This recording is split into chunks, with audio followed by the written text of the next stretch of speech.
Tapat at maasahan. Balitang tunay at mapagkakatiwalaan. Mapaluzon, Visayas o Mindanao. Balitang tunay sa inyo'y ibibitaw. Ang inyong kabalitaktakan, magpawalang hanggan. Radyo Kamariano, Rekta Balita. Masantos si kabusan. Naimbag bigat, magandang araw.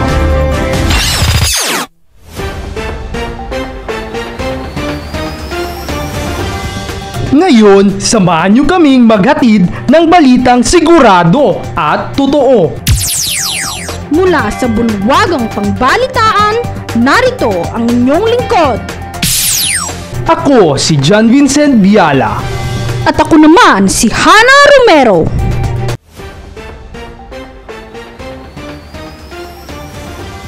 Ngayong araw, ika-9 ng Abril, araw ng Miyerkules. Narito ang mga nagbabaga at napapanahong isyong panlipunan. Pangaharas ng mga Chinese Coast Guard sa ating mga Philippine Coast Guard, alamin!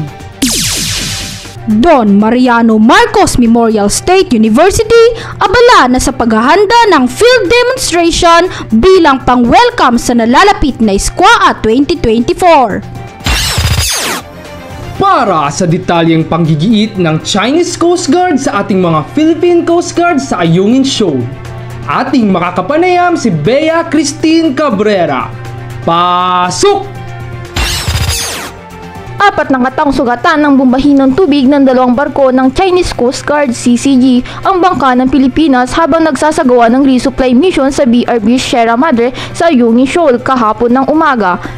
Ayon sa National Task Force for the West Philippine Sea, nabasag ang windshield ng Onizea dahil sa ginawang pambobomba dito ng mga barko ng CCG na nagresulta sa pagkasugat ng 4 na tripulanting sakay nito. Ang mga hindi pinangalang tripulanting Pinoy ay kaagad namang nalapatan ng lunas ng mga tripulanting sakay ng BRB Sindangan ng Philippine Coast Guard PCG. Magkasunod rin umanong binomba ng tubig ng mga CCG vessels ang 21555 at 21551 ang Onizea na siyang nagresulta ng pinsala sa barko at pagkasugat ng mga tripulante nito. Dahil dito, napilitang umikot at bumalik na sa mainland Palawan ang Onizea na iniskortan naman ng BRB Sindangan. Matagumpay naman umanong nakarating at nakapaghatid ng supply sa BRB Sierra Madre ang isa pang resupply boat ng Onizea at nakompleto nito ang kanilang misyon.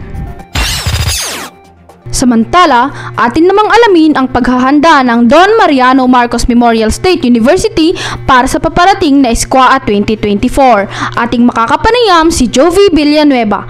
Pasok! Sa napakahalagang okasyon, ang Don Mariano Marcos Memorial State University ay magiging host ng isang kahanga-hangang field demonstration bilang bahagi ng State Colleges and Universities Athletic Association Meet. Gaganapin mula 15 ng Abril hanggang 19 ng Abril ngayong taon ng 2024. Ang field demo ay isa sa mga pangunahing aktibidad ng SQAA Meet na siguradong mga akit ng mga manonood mula sa iba't ibang bahagi ng rehiyon. Para sa ilan pang mga nagbabagang balita, abangan dahil magbabalik ang Radyo Kamariano Rekta Balita.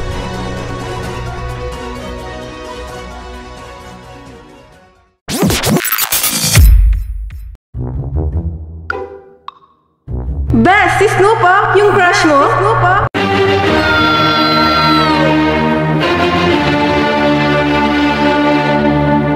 Sa tuwing nakikita kong siya'y papalapit sa akin, naiinis ako't baka makita ang pimples ko.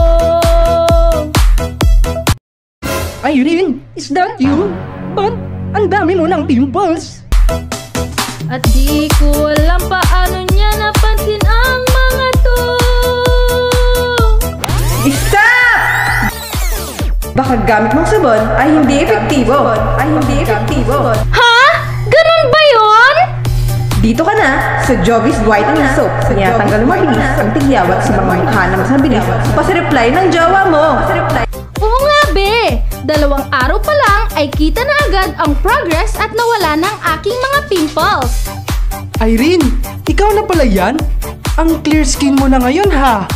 Siyempre, gumamit kasi ako ng ang Jovi Soap ay epektibong sabon para sa mukhang puro natigyawat. Mayroong ibang sabon, ngunit Jovi Soap epektibo. Buy na! 38 pesos lang at mabibili sa anumang uri ng suking tindahan.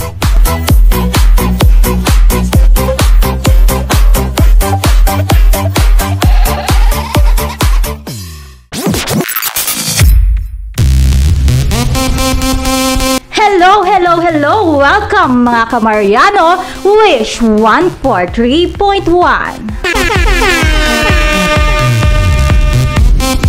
Narito na ang nag-iisang DJ na always igagrant ang inyong mga song wish. Ako ang paborito nyong OM DJ, your DJ Jerish, ha ha ha! Ayan, umpisahan na nating pakinggan ang mga musikang aking ihahatid na request ng sambayanan. Kahit ano pang kanta yan, ipapatugtog ko dahil alam nyo naman ako, kahit anong wish mo, go ako! Let's get ready to rumble! Ito na ang numero 1 estasyon ng radyo ng Sambayanan, 143.1, himig ng damdamin ng everyone.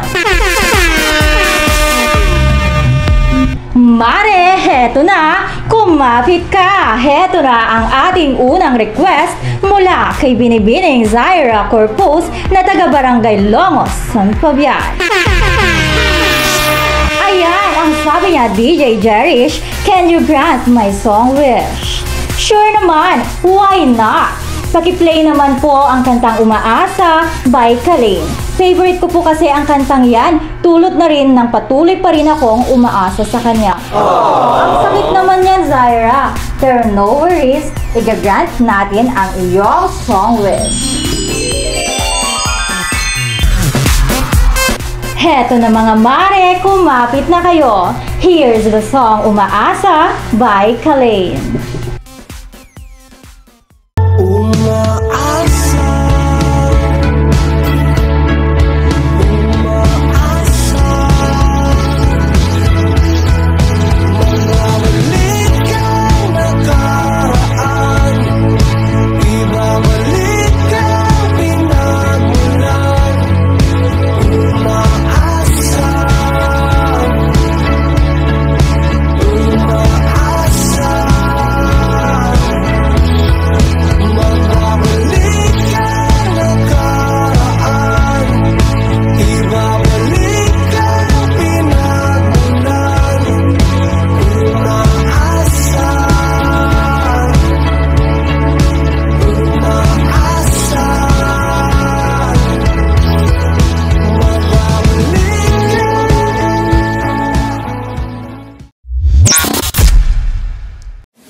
Magandang umaga, mga Kamariano Sports Balitaan!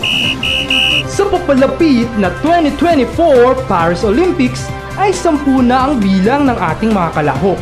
Narito sina EJ Obiena, ang Filipino Olympian pole vaulter. Sa kategorya naman ng boxing ay 3 naman ang pambato ng bansa. Sila ay sina Ira Villegas, Tokyo Olympics gold medalist Yumir Marshall at Tokyo Olympics silver medalist Nesty Petesio. Sa larangan naman ng gymnastics, lalaban naman sina Alea Finegan at World Artistic Gymnastic gold medalist Carlos Yulo. At 4 naman sa kategoryang weightlifting ang sasabak. Sila ay sina Rosie G. Ramos, Elrin Ando, Jan Ceniza at Vanessa Sarno. Gaganapin naman ang Paris Olympics mula Hulyo 26 hanggang Agosto 11. Para sa balitang sports, tumutok lang sa Kamariano Sports Balitaan. Kami magbabalik.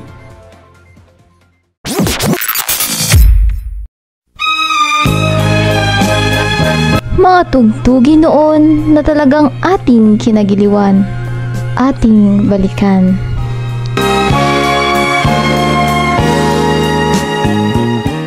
Ang susunod na kanta ay handog sa inyo ng Joey Soap Pimple Remover.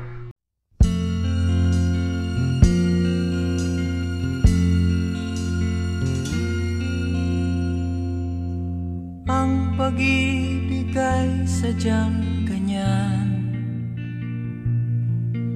tiwala sa isa't isa'y kailangan.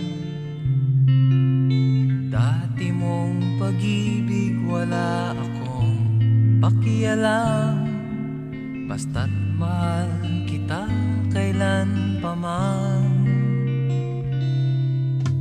Huwag kang mag-isip ng ano pa man, mga paliwanag mo'y di na kailangan.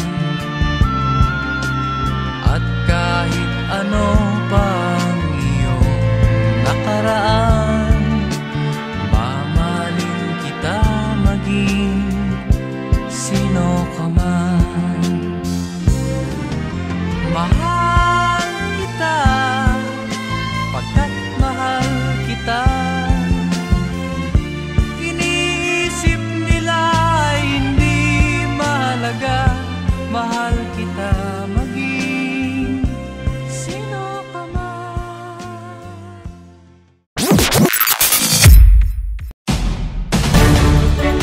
Nagbabalik ang Radyo Kamariano Rekta Balita. Magandang tanghali, kami nagbabalik at time check 12:30 ng tanghali.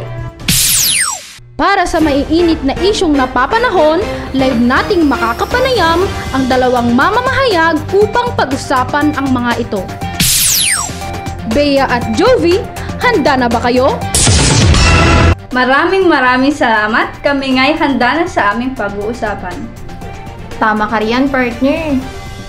Isa sa mga napapanahong isyu ngayon ay kung bakit kaya, partner, itong si Kingdom of Jesus Christ founder Pastor Apollo Kibuloy ay takot harapin ang mga kasong ibinabato sa kanya, partikular na yan ang child abuse at sexual abuse. Oo nga, partner, at mismo si President Bongbong Marcos Jr. na natin ang mismong nagsabing maging patas ang proseso para sa kinakaharap na kaso ni Pastor Apollo Kibuloy. Tama ka riyan, partner. Humihingi pa itong si Kibuloy ng kondisyon para siya'y humarap lamang. Ay, yan ba yung huwag makialam ang FBI at CIA ng US? Tama ka riyan, partner. Ngunit, nakakapagtaka, ba't di niya nalang harapin? Kung alam niya sa sarili niyang wala siyang kasalanan, bakit ang pagdepensa sa kanyang sarili ay hindi niya magawa-gawa? Para sa akin lang, partner, ay ito yung purely excuse lamang. Nagpapakita ito ng pagka-guilty na baka naman totoo talaga yung akusado sa kanyang kaso. Tama, partner. Kung wala talaga siyang kasalanan, harapin niya ang mga kasong ibinabato sa kanya. Sa ginagawa niya ngayon, mas lalong pag-iisipan talaga siya na guilty. Tama ka riyan, partner. Para sa mga isyong panlipunan, tumutok lang sa Radyo Kamariano Rekta Balita. At ating itong pag-uusapan dahil magbabalik ang Radyo Kamariano Rekta Balita.